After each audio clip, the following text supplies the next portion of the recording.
Good evening, everyone. Ready for bed? Welcome to the second tale here at Homemade Audiobooks.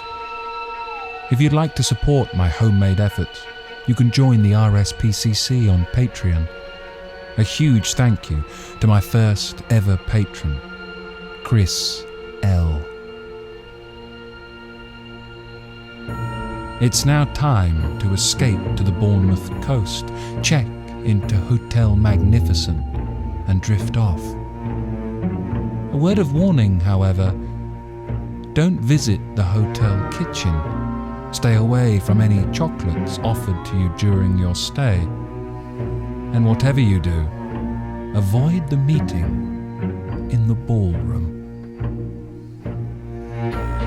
Welcome to Roald Dahl's The Witches, read by Homemade Audiobooks.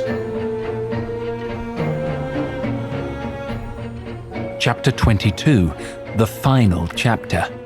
It's off to work we go.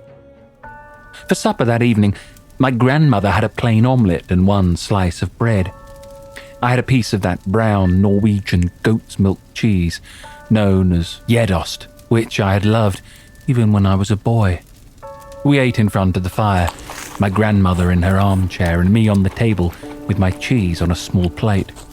"Grandmama," I said, "now that we have done away with the Grand High Witch, will all the other witches in the world gradually disappear?" "I'm quite sure they won't," she answered. I stopped chewing and stared at her. "But they must," I cried. "Surely they must." "I'm afraid not," she said. "But if she's not there any longer, how are they going to get all the money they need? And who is going to give them orders and jazz them up at the annual meetings and invent all their magic formulas for them?" "When a queen bee dies, there is always another queen in the hive, ready to take her place," my grandmother said. "It is the same with the witches. In the great headquarters where the Grand High Witch lives, there is always another Grand High Witch waiting in the wings to take over should anything happen." "Oh no," I cried. "That means everything we did was for nothing. Have I become a mouse for nothing at all?" "We saved the children of England," she said. "I don't call that nothing." I know, I cried. "But that's not nearly good enough. I felt sure that all the witches of the world would slowly fade away after we had got rid of their leader. Now you tell me that everything is going to go on just the same as before." "Not exactly as before," my grandmother said. "For instance, there are no longer any witches in England. That's quite a triumph, isn't it?" "But what about the rest of the world?" I cried. "What about America and France and Holland and Germany? What about Norway?" "You must not think I have been sitting back and doing nothing these last few days," she said. "I have been giving a great deal of thought and time to that particular problem." I was looking up at her face when she said this, and all at once I noticed that a little secret smile was beginning to spread slowly around her eyes and the corners of her mouth. Why are you smiling, Grandmama?" I asked her. "I have some rather interesting news for you," she said. "What news?" "Shall I tell it to you right from the beginning?" "Yes, please," I said. "I like good news." She'd finished her omelette, and I had had enough of my cheese. She wiped her lips with a napkin and said, "As soon as we arrived back in Norway, I picked up the telephone, and I made a call to England." "Who in England, Grandmama?" "To the chief of police in Bournemouth, my darling. I told him I was the chief of police for the whole of Norway, and that I was interested in the peculiar happenings that had taken place recently in the Hotel Magnificent." "Now hang on a sec, Grandmama," I said. "There's no way an English policeman is going to believe that you are the head of the Norwegian police." "I am very good at imitating a man's voice," she said. "Of course, he believed me. The policeman in Bournemouth was honored to get a call from the chief of police for the whole of Norway." "So what did you ask him?" "I asked him for their name and the address of the lady who had been living in room 454 in the Hotel Magnificent, the one who disappeared. You mean the Grand High Witch? I cried. Yes, my darling. And did he give it to you? Naturally, he gave it to me. One policeman would always help another policeman. By golly, you got a nerve, Grandmama. I wanted her address, my grandmother said. But did he know her address? He did indeed. They had found her passport in her room, and her address was in it. It was also in the hotel register. Everyone who stays in a hotel has to put her name and address in the book. But surely the Grand High Witch wouldn't have put a real name and address in the hotel register, I said. Why ever not? My grandmother said. Nobody in the world had the faintest idea who she was except the other witches. Wherever she went, people simply knew her as a nice lady. You, my darling, and you alone were the only non-witch ever to see her with her mask off. Even in her home district, in the village where she lived, people knew her as a kindly and very wealthy baroness who gave large sums of money to charity. I have checked up on that. I was getting excited now. And that address you got, Grandmama, that must have been the secret headquarters of the Grand High Witch. It still is, my grandmother said. And that will be where the new Grand High Witch is certain to be living at this very moment, with her retinue of special assistant witches. Important rulers are always surrounded by a large retinue of assistants. Where is the headquarters, Grandmama? I cried. Tell me quick where it is. It is a castle, my grandmother said. And the fascinating thing is that in that castle will be all the names and addresses of all the witches in the world. How else could a Grand High Witch run her business? How else could she summon the witches of the various countries to their annual meetings?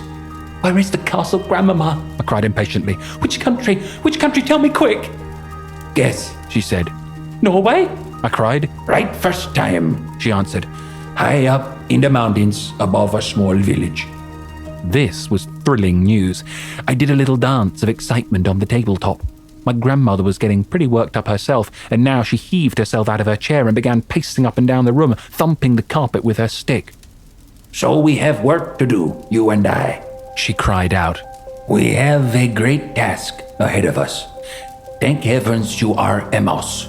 A mouse can go anywhere. All I'll have to do is put you down somewhere near the Grand High Witch's castle, and you will very easily be able to get inside it and creep around looking and listening to your heart's content. I will, I answered. No one will ever see me. Moving about in a big castle will be child's play compared with going in with a crowded kitchen full of cooks and waiters.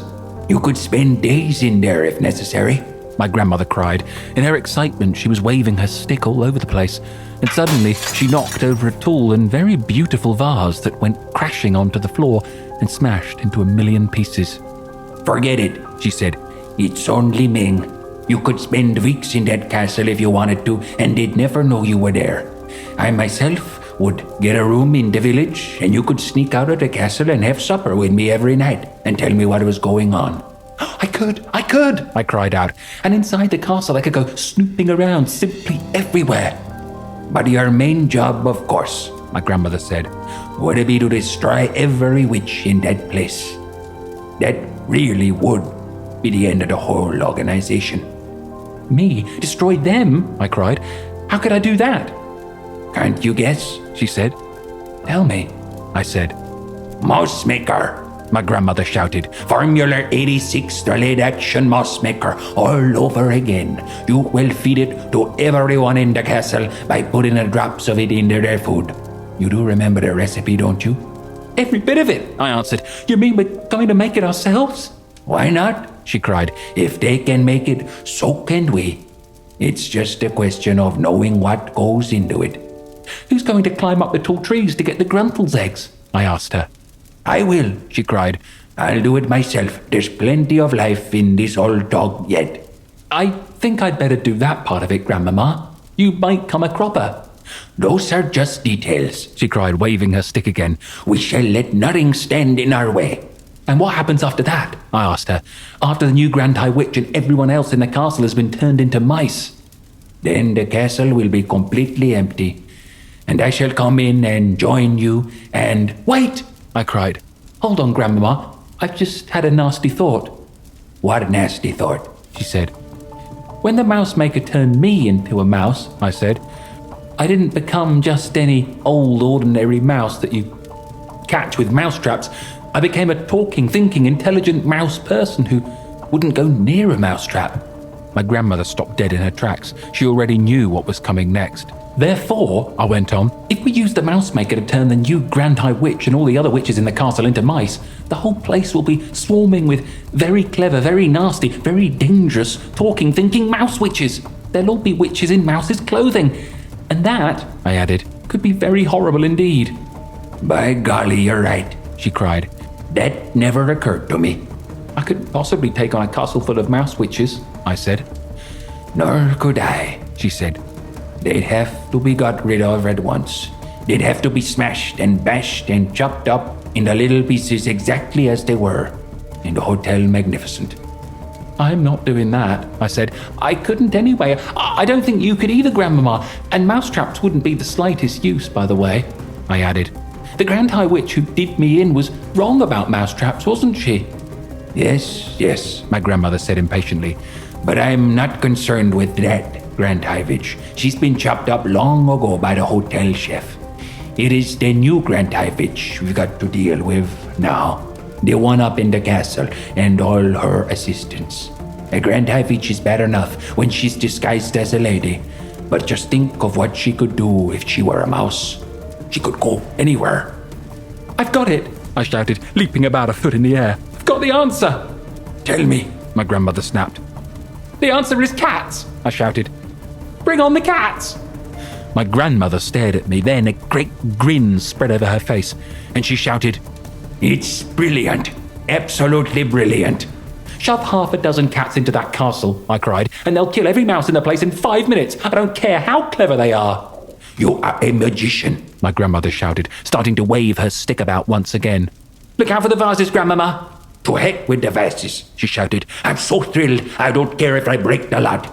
Just one thing, I said. You've got to make absolutely sure I'm well out of the way myself before you put the cats in. That's a promise, she said.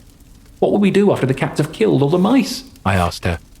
I'll take all the cats back to the village, and then you and I will have the castle completely to ourselves. And then? I said. And we shall go through the records and get the names on the dresses of all the witches in the whole wide world. And after that? I said, quivering with excitement. After that, my darling, the greatest task of all will begin for you and me. We shall pack our bags and go traveling all over the world. In every country we visit, we shall seek out the houses where the witches are living. We shall find each house one by one, and having found it, you will creep inside and leave your little drops of deadly mouse maker in the bread or the cornflakes or the rice pudding or whatever food you see lying about. It will be a triumph, my darling, a colossal, unbeatable triumph. We shall do it entirely by ourselves, just you and me. That will be our work for the rest of our lives. My grandmother picked me up off the table and kissed me on the nose. Oh my goodness me. We're going to be busy these next few weeks and months and years, she cried. I think we are, I said. But what fun and excitement it's going to be. You can say that again, my grandmother cried, giving me another kiss. I can't wait to get started.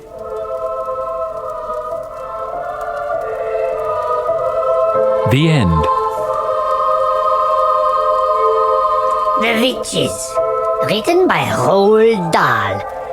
If you enjoyed my homemade audiobook, consider joining the Royal Society for the Prevention of Cruelty to Children over on Patreon.